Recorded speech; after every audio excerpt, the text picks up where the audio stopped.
हिंदी में यूपीएससी की तैयारी से संबंधित प्रोग्राम्स को देखने के लिए सब्सक्राइब करें स्टडी IQIAS हिंदी।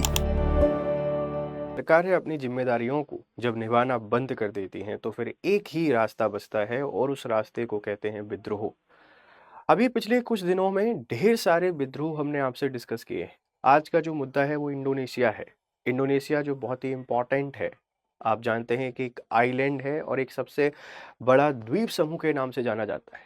यहाँ के हालात सही नहीं है। यहाँ के युवा भी विद्रोह कर रहे हैं और विद्रोह करने के जो कारण हैं उनको आप सुनोगे तो आपको समझ में आएगा कि विद्रोह करना सही है या गलत है। लेकिन ये सारी चीज़ें हम आपसे जियोपॉलिटिक्स की इसलिए डिस्कस कर रहे हैं कि जिस तरीके से वैश्विक परिदृश्य बदल रहा है, इस बदलते वैश्विक परिदृश्य में हमें अपने आप को तैयार करना है। हमारी फॉरेन पॉलिसी ऐसी होनी चाहिए कि सभी देशों से संबंध संबंध बहुत अच्छे हों, क्योंकि कब, कहाँ, किस तरीके से व्यवस्थाएं बदल रही हैं कोई अंदाजा नहीं लगा पा रहा है। नमस्कार दोस्तों, स्वागत है आप लोगों का। मेरा नाम है गौरव शर्मा। आज हम आपसे बात करने आए हैं इंडोनेशिया क्राइसिस को लेकर। इंडोनेशिया की हालात थोड़े से खराब हैं और एक सबसे बड़ा द्वीप समूह जो एक इम्पॉर्टेंट ट्रेड रूट के पास में सिचुएटेड है, वहां अगर इस तरीके की घटनाएं हो रही हैं तो पूरे वैश्विक परिदृश्य को बदलने वाली कहानी हो सकती है। पूरी दुनिया के लिए एक सीख हो सकती है। इसको समझने की कोशिश करेंगे। हुआ क्या है उस घटना के बारे में जरा हम एक बार जान लेते हैं। आप मुझसे जुड़ना चाहते हैं तो ये मेरा टेलीग्राम ग्रुप है, आप इसको स्कैन करिए और जुड़िए मेरे साथ। देखो, कहानी कुछ ये है। Why was Indonesia rocked by protest? क्यों प्रोटेस्ट के द्वारा इंडोनेशिया को नजर में आया है या इंडोनेशिया के हालात ऐसे क्यों हैं? कहीं भी अगर यूथ प्रोटेस्ट कर रहा है तो उसके पीछे कुछ वाजिब वजह है। यहाँ प्रोटेस्ट का कारण था कि जो सरकार है, उन सरकार के जो लीडर हैं उनको इतने भत्ते मिल रहे थे कि लोकल लोगों की जो सैलरी है उससे वो कई गुना ज़्यादा थे।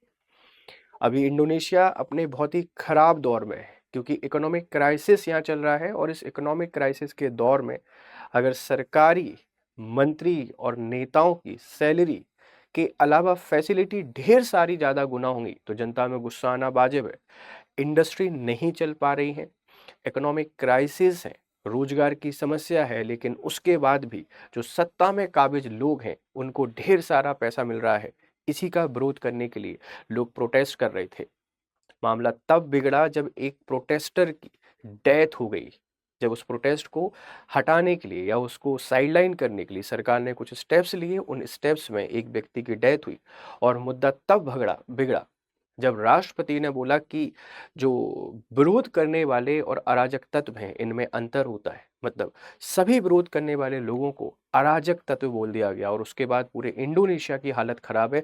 आप इस पीछे बैकग्राउंड में देखिए कि ये लोग प्रोटेस्ट कर रहे हैं, सरकारी संपत्ति को जला रहे हैं। कोई युवा या किसी देश के नागरिक कभी अपने देश को खराब नहीं करना चाहते। वो परेशान होकर, डिस्टर्ब होकर ही ये सारी चीजें करते हैं, इस बात को ध्यान रखिएगा। तो अभी इंडोनेशिया के हालात खराब है। पूरी घटना को समझने की कोशिश करते हैं, इंडोनेशिया के बारे में जानते हैं। देखो भाई, ये अगस्त 2025 का रेफरेंस है। अभी ये फिर से यहाँ पर घटनाएं देखने को मिल रही हैं। एमपीज के खिलाफ विरोध प्रदर्शन शुरू हुआ। शुरुआत में ये शांतिपूर्ण था, जिसमें युवाओं, मजदूरों और छात्र संगठनों ने भाग लिया था।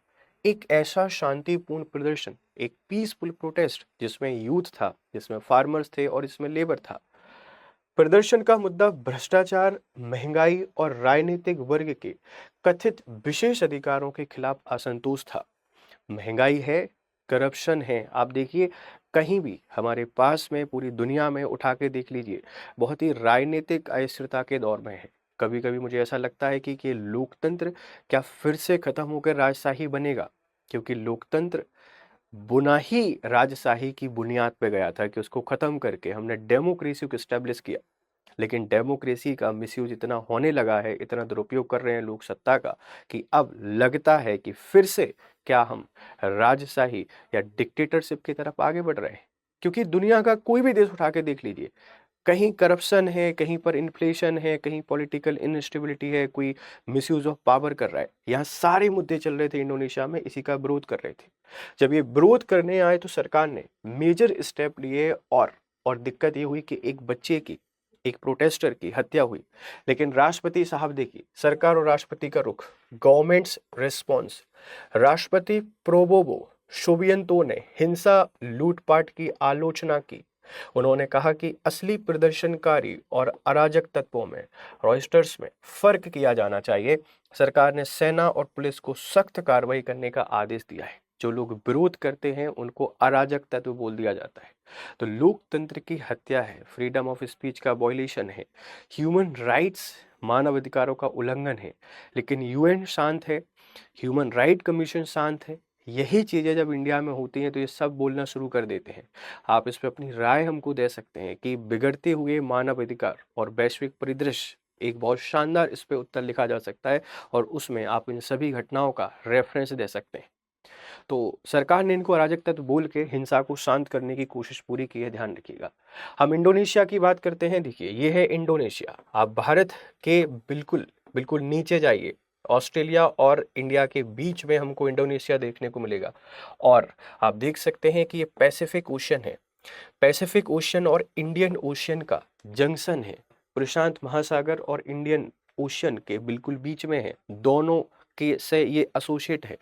इधर ये न्यूज ऑस्ट्रेलिया, ओशनिया आइलैंड हमको देखने को मिलेगा, सॉरी ओशनिया कॉन्टिनेंट हमको देखने को मिलेगा। यहाँ पर है इंडोनेशिया, दुनिया का सबसे बड़ा द्वीप समूह। आपसे कोई पूछेगा कि सबसे बड़ा द्वीप समूह कौन सा है, आप बताएंगे इंडोनेशिया। इंडोनेशिया जिसको आप पहले जावा या सुमात्रा के नाम से जानते थे, ये वही है जिसको आज आप इंडोनेशिया कह रहे हैं। जावा या सुमात्रा के नाम से जाना जाता था। दुनिया का सबसे ज़्यादा मुस्लिम आबादी वाला, सबसे ज़्यादा जो मुस्लिम है, इस्लामिक लोग हैं, वो यहीं पर हैं, इस बात को ध्यान रखिएगा। तो इंडोनेशिया कहाँ आता है, आप बता देंगे।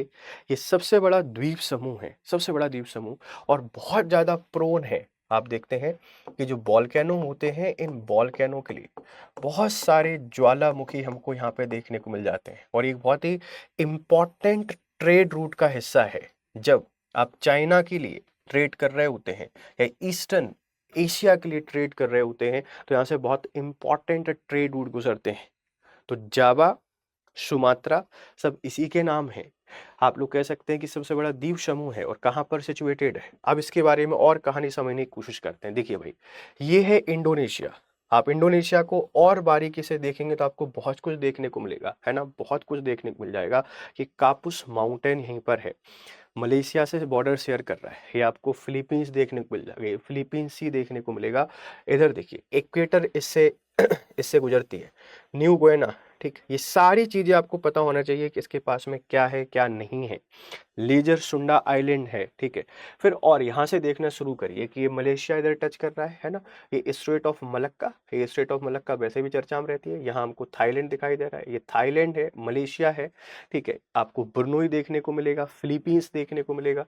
यहाँ ये जब इसकी आप पूरी ज्योग्राफी को पढ़ेंगे तो बहुत सारी आइलैंड्स आपको देखने को मिल जाएंगे। जैसे सुमात्रा नियास हमको दिखाई दे रहा है। आप इसको समझिए, पूरे इंडोनेशिया में आइलैंड ही आइलैंड है। ये देखो, मस्का सागर स्ट्रेट आपको यहाँ पे दिखाई दे रही है। ये जावा सी दिखाई देगा, जावा सागर आपका यहीं पर है। ये फ्लोर सी दिखाई दे रहा है, बंदा सागर हमको दिखाई दे रहा है, कैरम सी है, मलक्का सी है, इक्वेटर इससे गुजर रही है।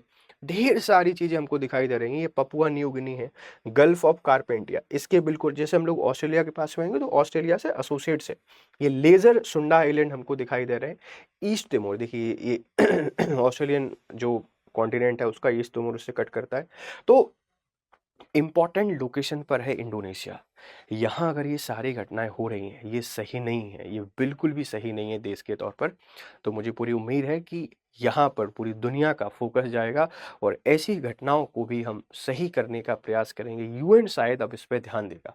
अब इसके बारे में थोड़ा समझने की कोशिश करते हैं और देख लीजिए, ग्रेट सुंडा आइलैंड्स है ना, यहाँ पे ये मलेशिया, थाईलैंड, सारे देशों के बारे में हम लोग समझ पा रहे हैं। सब कुछ आपको देखने को मिल जाएगा। देखो, आधिकारिक नाम है Republic of Indonesia. Republic of Indonesia के नाम से जाना जाता है। राजधानी है इसकी जकार्ता।